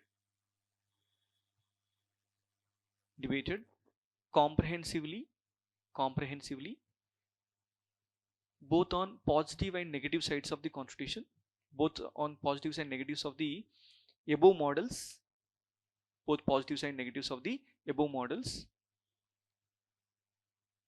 and consolidated all beneficial aspects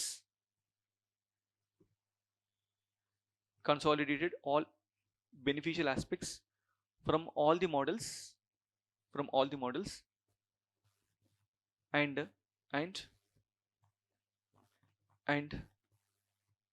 established the present day's constitution in the following manner. Establish the present days constitution in the following manner. అర్థమవుతుందా? ఈ క్రింది విధంగా, దీన్ని ఈ క్రింది విధంగా మనం పరిశీలించవచ్చు అని చెప్పేసి రాయండి. ఈ క్రింది విధంగా మనం పరిశీలించవచ్చు. ఎలా పరిశీలించవచ్చు చూడండి. Right down first point. Okay, all the structural aspects of Indian constitution, భారత రాజ్యాంగంలో ఉన్న నిర్మాణాత్మక అంశాలన్నింటినీ కూడా, all the structural aspects of the Indian constitution has been borrowed from which one? చెప్పండి. Euro American model.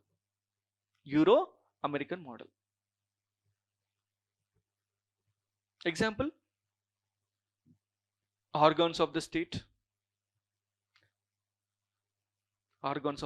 అంటే రాజ్యాంగ వ్యవస్థలు. Okay, organs of the state. Federalism, yes or no? Federalism, administrative structures, etcetera. Okay,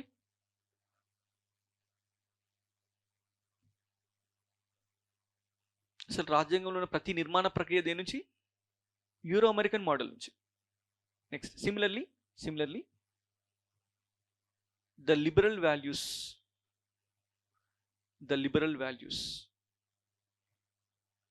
in the form of article 19 to article 21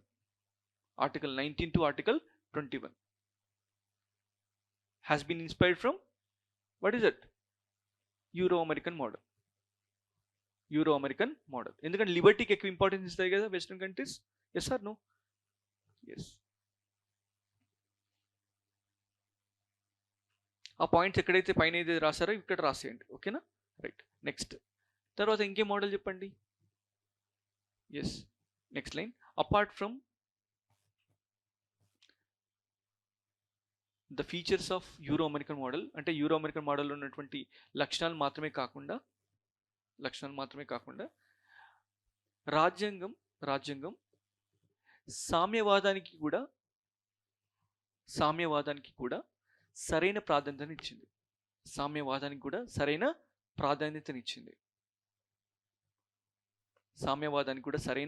ప్రాధాన్యతనిచ్చింది. Okay, apart from the values from Euro American model, Indian constitution has given sufficient importance for socialism, which can be seen in the following manner. ఈ క్రింది విధంగా మనం చూడొచ్చు. చెప్పండి, ఏమేం చెప్పొచ్చు? Yes, first ప్రవేశికలో మొదటి ప్రాధాన్యాన్ని, రాజ్యాంగానికి సంబంధించినటువంటి మొదటి ప్రాధాన్యాన్ని న్యాయానికి ఇవ్వడం జరిగింది. దేనికి ఇచ్చారు? న్యాయం. అర్థం? ప్రియాంబుల్లో ఫస్ట్ ఇంపార్టెంట్ గోల్ ఏంటి? Securing to all the citizens justice అంటే ఎవరి యొక్క principle? Soviet union, socialism. Okay, అలాగే నెక్స్ట్ అండి, DPSP. Most of the DPSPs are inspired from socialistic values. దాదాపు అన్ని ఆదేశిక సూత్రాలని దేని నుంచి సంగ్రహించడం జరిగింది? సోవియట్ యూనియన్ నుంచి సంగ్రహించడం జరిగింది. ఎగ్జాంపుల్ చూడండి. అసలు మన రాజ్యాంగం చెప్తుంది ఆర్టికల్ 38 ప్రకారం వెల్ఫేర్ స్టేట్, సంక్షేమ రాజ్యం అని చెప్పేసి 38లో లేదు. కానీ the goal of the state ఏంటి? Establishing social order, having social, economic and political justice. సమాజంలో సంపదకు సంబంధించినటువంటి సామాజిక అంతరాలని తొలగించడం అనేది కూడా ఆర్టికల్ 38లో ఉంది. అంటే ఆ వాల్యూ చూస్తే మనకు అర్థమయ్యేది ఏంటి? The nature of the state is socialist. అర్థమవుతుందా? 42వ రాజ్యాంగ సవరణ ద్వారా ప్రవేశికలోకి సోషలిస్ట్ అనే వర్డ్ని చేర్చినప్పటికీ కూడా అంతకంటే ముందే మన రాజ్యాంగం సోషలిస్ట్. అంతవరకు అంతర్గతంగా ఉన్న సోషలిజం అనే వర్డ్ని మనం ఫస్ట్ టైం ఏం చేసాం? బహిర్గతం చేసాం by means of 42nd constitution amendment act. అంతకు మించి మనం కొత్తగా ఏం చేయలేదు. ఓకేనా? Right. Next point, the positive fundamental rights. Such as article 17 అంటే పాజిటివ్ అంటే సకారాత్మక హక్కులు అయినటువంటి article 17, article 15 class 2, article 15 class 2, article 23 and 24, article 23 and 24, 23 and 24 కూడా సమాజంలో అసమానతల్ని తొలగించడంలో ప్రముఖ పాత్రను వహిస్తాయి. అసమానతల్ని తొలగించడంలో ప్రముఖ పాత్రని పోషిస్తాయి. ఇది కూడా ఏ వాల్యూ? సోషలిస్ట్. ఎందుకంటే స్టేట్ పనేంటి? సమాజంలో అసమానతల్ని తొలగించడం. అది సోషలిస్ట్ వాల్యూ అనమాట. మరి చూడండి ఇక్కడ ఇంపార్టెంట్ పాయింట్ మీకు అర్థమవుతుందా? మరి పాజిటివ్ రైట్ అంటే ఏంటి, నెగిటివ్ రైట్ అంటే ఏంటి? నేను ఇందాక సకారాత్మక హక్కు అని చెప్పాను కదా, ఏంటి పాజిటివ్ అంటే ఏంటి, నెగిటివ్ అంటే ఏంటి? ఎస్, మనకి ఫండమెంటల్ రైట్స్లో 2 రకాల హక్కులు ఉంటాయి. Yes, positive and negative. యాక్చువల్గా చెప్పాలంటే ఫండమెంటల్ రైట్ అంటేనే, అసలు రైట్ అంటేనే అది నెగిటివ్ ఇన్ నేచర్. ఎందుకు? ప్రభుత్వం యొక్క పాత్రని వ్యక్తి జీవితంలో మినిమైజ్ చేసే వాటిని ఏమనాలి? నెగిటివ్ రైట్స్ అనాలి.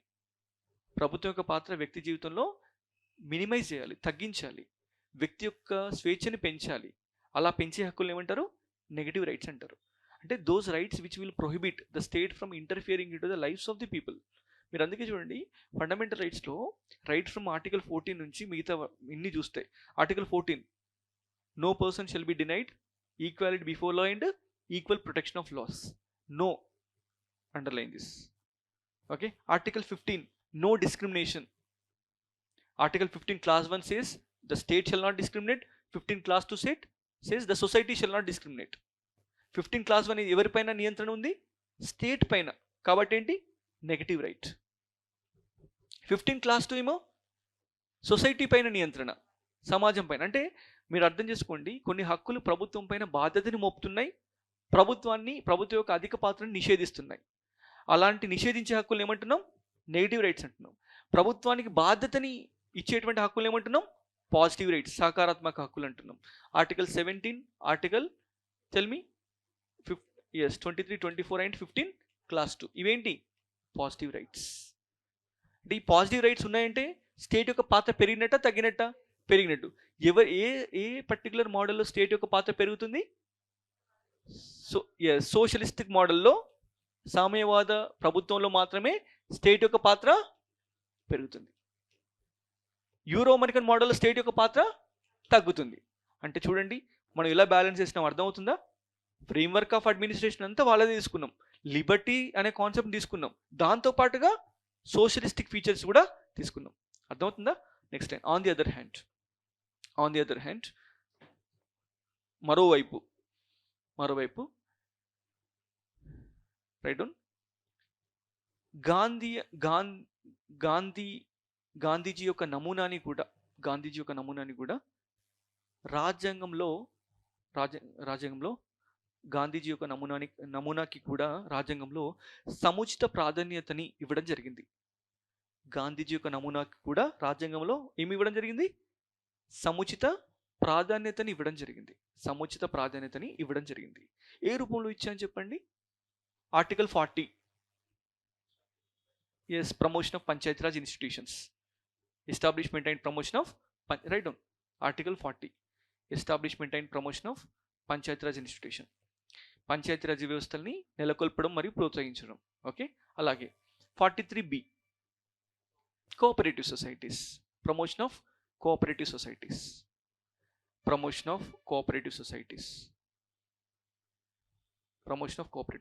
అలాగే చెప్పండి ఇంకా article 47 prohibition of intoxicating substances. అంటే ఏం చెప్పారు? దాన్ని తెలుగులో ఏమంటారు?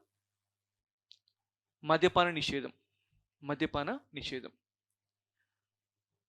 Okay. Article 48 promotion of agriculture in modern lines, వ్యవసాయాన్ని ఆధునికీకరించడం. వ్యవసాయాన్ని ఎలా చేయడం? ఆధునికీకరించడం. ఇవన్నీ ఏంటి? ఎవరి వాల్యూస్? గాంధీని వాల్యూస్. చూడండి, కాబట్టి మీరు క్వశ్చన్ చూడండి ఒకసారి. ఇప్పుడు ఒకసారి క్వశ్చన్ చదవండి, చెప్పండి. Indian constitution is not clash of ideologies but it is convergence. అర్థమైందా ఇప్పుడు? Did we prove that? అర్థమవుతుందా? దస్ నెక్స్ట్ లాస్ట్లో కన్క్లూషన్ రాయండి. ఈ విధంగా వివిధ సిద్ధాంతాలను అనుసరించి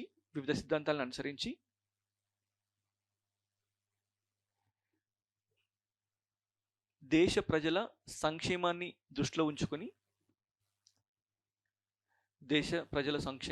దృష్టిలో ఉంచుకొని రాజ్యాంగ విలువల్ని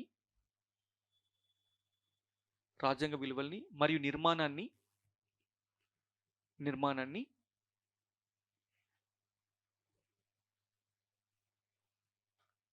వివిధ కోణాల్లో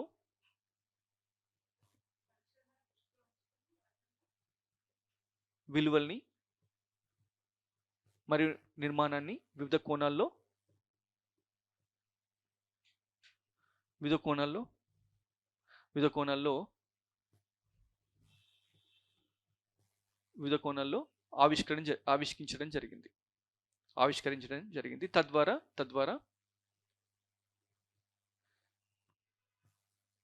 సిద్ధాంతాల సమ్మేళనాన్ని రాజ్యాంగంలో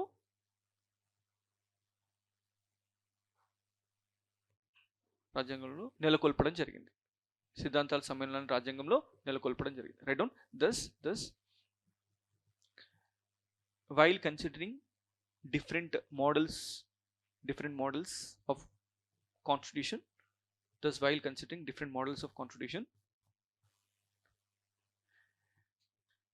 we prioritized the maximization of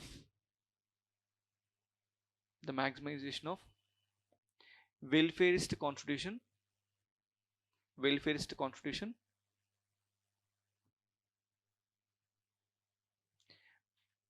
by consolidating the positive features of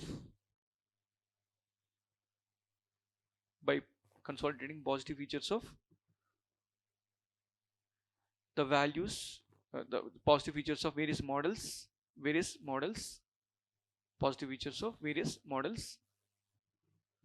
full stop. This led to convergence of ideologies but not conflict of